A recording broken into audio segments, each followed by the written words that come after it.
It's almost been a year now since the passing of Madiba. How do you reflect back now at that time? Well, my mind is thrown back to the 2nd of December last year. What was I doing on this particular day? And sadly, it's brought back memories of the fact that because of my virtue of being an ICU nurse, I knew his days were numbered. We had come to crunch time. And as much as I knew that Granddad had been suffering, part of me was relieved that the suffering would now come to an end. But part of me knew that I was psychologically ready, but not emotionally ready. I never knew what would happen when that day came, which came 3 days later. That's when you yourself realized that time was short. Just explain a little about that. You know, being a nurse, the doctors did not have to tell me anything. All I would do is to look at the monitors and know that it was crunch time. But they had sort of, told us that, if anything crops up, they wouldn't be able to give him any other thing to assist him because his systems were failing. And then on the eve of that night, I got a call from Mama Grassa to say that,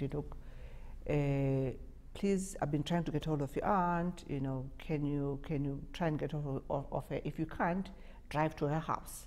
And I knew something was up. So I said, Mom, what's happening? They said, no, come to the house, call your aunt. We then went to the house. I just took one look at him and I knew that it was crunch time. And then from then onwards, the next day we called our cousins to say, look, it's time for you to be around him because it's not going to be long from now on.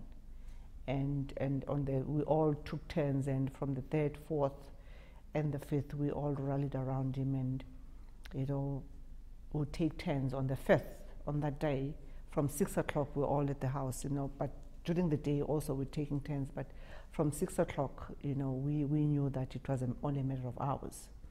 And we'd take turns going to his room and, just sitting silently. And what amazes me the most is how stoically he took it. And even with his last breath, Granddad was still teaching me something, to say that in life you never shy away from anything. Even if death comes, you face it square on and say, I'm ready for you. And that's what he taught me with his dying breath. When did his passing sink in for you? Yes, like they said that he was gone. But as you know, with funerals, with the person passing, it never hits you until that coffin goes down.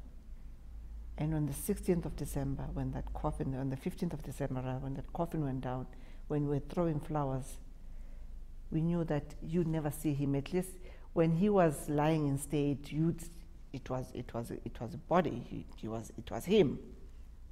But when that coffin goes down and they start putting the soil, you know that it's final. And that's when it hit me. I didn't even want to see anybody afterwards. I just wanted to close myself in a room and just be left to my own devices.